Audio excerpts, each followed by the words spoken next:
Chapter को आगे बढ़ाया जा रहा है। डिटर्मिनेंट्स के क्वेश्चन जो है वो करवा रहा हूँ आपको। पहले दो क्वेश्चन मैंने करवाए थे आपको, जिसमें कि सारणी के अंदर पंक्ति या कॉलम में इकाई था और हमने संक्रिया लगा करके 2 जीरो बनाए थे। फिर मैंने आपको कहा था कि आज इस प्रकार के क्वेश्चन करवाने के लिए जा रहा हूँ जिसमें पंक्ति या कॉलम में इकाई नहीं होगा और हम इसे बना करके 2 जीरो बनाएंगे। इकाई नहीं है पंक्ति या कॉलम में। पहले जो दो क्वेश्चन मैंने आपको करवाए थे उसके अंदर पंक्ति या कॉलम के अंदर इकाई था यानी 1 था, तो आपने 2 जीरो बना करके संक्रिया लगा करके उसका सॉल्यूशन प्राप्त किया था। ये जो सारणी का जो क्वेश्चन मैंने लिया है इसके अंदर पंक्ति या कॉलम में इकाई नहीं है, पहले हम इसे इकाई बनाने का प्रयास करेंगे। तो देखिए जरा इस सारणी को गौर से देखिएगा, आपको दिखाई देगा कि सारणी का एक रूल्स है जिसके अंदर की पंक्ति या कॉलम को जोड़ा जा सकता है, जैसा कि आपको मैंने बताया था। तो देखिए सबसे पहले आप पंक्ति को जोड़ करके देखिए x + 2x + 2x यानी 5x + 4। इधर भी आप देखिए 2x + x 3x 3x और 2x 5x + 4। इधर भी देखिए 2x 2x 4x 4x + 5x + 4। यदि आप कॉलम को भी इस प्रकार से जोड़ोगे तो भी ये चीज बनेगी आपके सामने। इधर से यू जोड़ोगे कॉलम से तो 2x 2x 4x + 5x + 4, इधर से जोड़ोगे तो भी 5x + 4। तो पहला जो ऑपरेशन मैं यूज कर रहा हूं इसके अंदर कि R1 के अंदर R1 + R2 + R3 को जोड़ करके लिख रहा हूं, यानी R1 चेंजिंग, क्या changing, R1 + R2 + R3। R1 में चेंज किया गया है, क्या चेंज किया गया है, R1 में R1 + R2 + R3 को जोड़ करके लिखा गया है। इस ऑपरेशन का यूज कर रहा हूं। इस ऑपरेशन का यूज करने से आपके पास ये प्राप्त हो जाएगा और एक पंक्ति या कॉलम बिल्कुल सेम हो जाएगा, जिसे आप कॉमन लेकर के 1 बना सकते हो, चाहे कॉलम जोड़िए चाहे पंक्ति जोड़िए। तो मैंने पहले ऑपरेशन इसमें किया है R1 में। R1 में क्या चेंजिंग की है, R1 + R2 + R3। देखिए इस प्रकार से, ये देखिए R1 में चेंज किया 5x + 4 5x + 4 5x + 4। R1 में R1 + R2 + R3 को जोड़कर लिखा है, यानी इस रो के अंदर इन तीनों दोनों रो को जोड़ करके लिखा गया है। सेकंड रो और थर्ड रो जो है वो एज इट इज है, उसमें कोई भी चेंजिंग नहीं की गई है। सिर्फ ऑपरेशन जो है सिर्फ फर्स्ट रो में किया गया है, सेकंड रो और थर्ड रो में कोई भी चेंजिंग नहीं की गई है। ऑपरेशन फर्स्ट रो में किया गया है।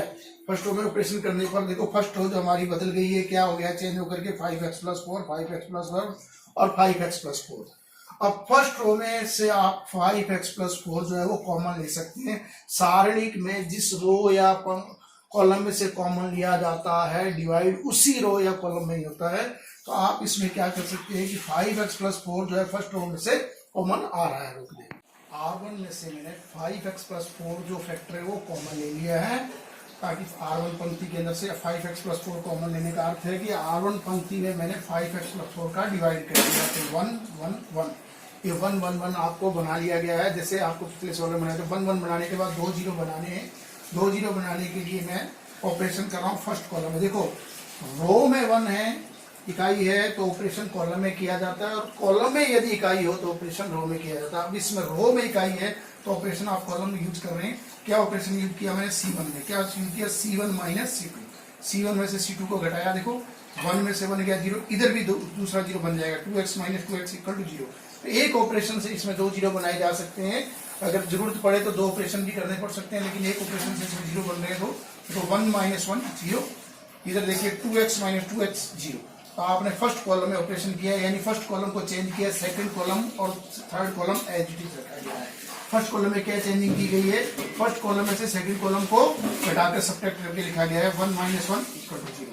2x में से x + 4 को घटाया तो रह गया x - 4। 2x - 2x = 0। Second column no change, third column no change. ठीक है, अब देखिए 2 जीरो इसमें बन गए हैं आपके पास में।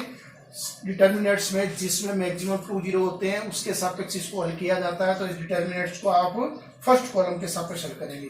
फर्स्ट कॉलम में इस एलिमेंट के लिए हल नहीं होगा, सोल्यूशन नहीं होगा, और इस एलिमेंट के लिए होगा, सिर्फ इसके लिए होगा। इसके लिए साइन देखिए किस प्रकार से है, ये देखिए A11 A12 A13 A21 का साइन जो होता है वो नेगेटिव होता है, जिसके लिए साइन नेगेटिव होगा। जिस रो या कॉलम के लिए आप उसका सोल्यूशन प्राप्त कर रहे हो उस रो या कॉलम को आप इस तरह से कैंसिल करेंगे, इस प्रकार से। और सोल्यूशन इसके लिए किया जाएगा, x + 4 के लिए सोल्व किया है क्रॉस मल्टीप्लिकेशन करके, x + 4 - 2x। ठीक है, अब देखिए आप इसके अंदर x + 4 - 2x में से आप -2x यानी -x + 4 रह गया। इस माइनस को आप अंदर मल्टीप्लाई करिए, 4 माइनस एक्स हो गया, और ये भी क्या है 4 माइनस एक्स, तो 4 माइनस एक्स का क्या हो गया होल स्क्वायर हो गया, ये हेंस प्रूफ हो गया आपके पास।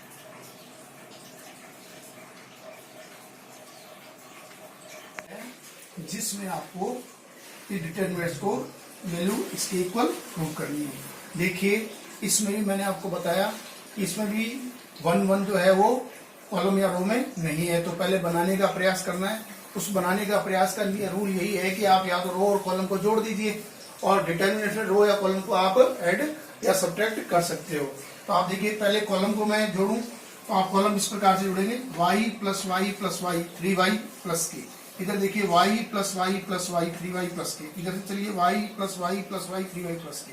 अगर रो जोड़ोगे तो भी ये बनेगा, देखो y plus y plus y 3y plus k. इधर तो या तो आप रो जोड़िए या कॉलम जोड़िए, आपके पास ये प्राप्त हो रहा है।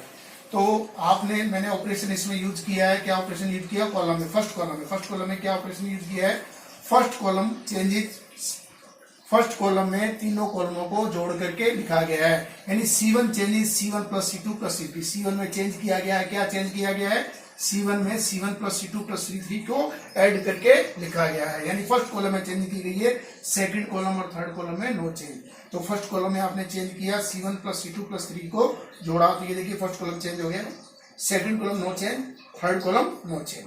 अब आप देखोगे तो फर्स्ट कॉलम में आपको 3 1 प्लस के और 3 1 प्लस के 3y प्लस के 3y प्लस के जो है वो कॉमन आ रहा है, तो फर्स्ट कॉलम में से 3y प्लस के जो है वो कॉमन ले सकते हो। डिटरमिनेंट में जिस रो या कॉलम में कॉमन लिया जाता है, डिवाइड उसी रो या कॉलम में ही होता है। तो फर्स्ट रो में 3y प्लस के कॉमन लेने पर, फर्स्ट रो में 3y प्लस के का कॉमन वहां डिवाइड करने पर यहाँ पर 1 1 बन जाएगा। C1 में से 3y प्लस के जो है वो आपने कॉमन लिया, यानी फर्स्ट कॉलम में से आपने कॉमन लिया 3y प्लस के, taking out factor 3y plus के कॉमन फ्रॉम C1 में 3y प्लस के का आपने डिवाइड किया, सिर्फ ओनली C1 कॉलम में, C2 में नो चेंज, C3 कॉलम में नो चेंज। इस प्रकार ऐसा करने से देखिए C1 कॉलम में इकाई बन गया है, एक बन गया, यानी आपको एक एक ही बनाना था। आज मैं आपको इसी प्रकार के क्वेश्चन बता रहा हूँ जिसमें रो या कॉलम में 1 1 बनाया जाए। तो देखिए आप फर्स्ट कॉलम में 1 1 बन गया है। अब आपको ऑपरेशन करना है 2 0 बनाने के लिए। तो देखिए R1 में से R2 को यदि आप घटा रहे हो, R1 माइनस R2 करोगे, जब आपको पहले भी बताया जा सकता है कि कॉलम में यदि इकाई हो तो ऑपरेशन जो है वो रो में किया जाता है, रो में यदि इकाई हो तो ऑपरेशन जो है वो कॉलम में किया जाता है। अब आप देखिए कॉलम में इकाई है यानी यूनिट है, तो आप ऑपरेशन रो में करोगे, क्या ऑपरेशन कर रहा हूं मैं, R1 माइनस R2, R1 में से R2 को घटाया, ये 0 बनाने के लिए, देखो यहाँ 0 बन गया, इधर भी घटाएंगे तो इस जगह पे 0 बन जाएगा। 2 0 एक ही ऑपरेशन से बन रहे, दूसरा ऑपरेशन यूज करने की जरूरत नहीं है। यदि ऐसा हो कि एक ऑपरेशन से 2 0 ना बने तो आप दूसरा ऑपरेशन लगा करके 1 0 और बना लीजिए। तो मैंने इसमें ये ऑपरेशन लगाया, R1 में क्या ऑपरेशन लगाया, R1 माइनस R2 का प्रयोग किया है। तो देखिए R1 में से R2 को घटाया, देखो 1 minus 1 0, y plus k minus y plus k, y cancel minus k, इधर y minus y equal to 0, second row no change, third row no change. अब देखिए 2 0 बन गए हैं, जब 2 0 बन जाते हैं सारणी में तो उस रो या कॉलम के सापेक्ष उसको एक्सपेंडिंग किया जाता है जिसमें मैक्सिमम 0 हो, तो इस रो के लिए इसको आप एक्सपेंडिंग करोगे, ठीक है। तो किस प्रकार से करोगे, इसके लिए साइन देखो आप, A1 1 positive, A1 2 negative sign होता है इसका। तो माइनस के लिए माइनस ऑलरेडी पहले है तो माइनस में प्लस हो जाएगा के। R1 के अलोंग इसका एक्सपेंडिंग कर रहा हूँ इस डिटरमिनेंट्स का। देखिए R1 में 2 0 हो गए हैं, R1 में इस एलिमेंट के लिए कर रहा हूँ, इस एलिमेंट का साइन जो होता है नेगेटिव होता है, नेगेटिव ऑलरेडी है तो माइनस माइनस प्लस के लिए हो रहा है। जिस रो या कॉलम के सापेक्ष सारणी का प्रसार करते हैं उस रो या कॉलम को आप इस प्रकार से एलिमिनेट कर दीजिए। अब इसको इसे क्रॉस मल्टीप्लिकेशन कीजिए ऐसे, इस प्रकार से y प्लस के को 1 से मल्टीप्लाई किया, y plus k minus y से y कैंसिल, k इंटू के स्क्वायर, तो 3y प्लस के इंटू के स्क्वायर, ये हेंस प्रूव हो गया हमारा। ये सेकंड नंबर क्वेश्चन है। आज मैंने इस प्रकार के क्वेश्चन आपको बताए हैं जिसमें डिटरमिनेंट्स में रो या कॉलम में 1 1 नहीं होता, उसे 1 1 बनाना पड़ता है रो या कॉलम को ऐड करके या सब्ट्रैक्ट करके। इस पर आगे और चर्चा करेंगे फिर।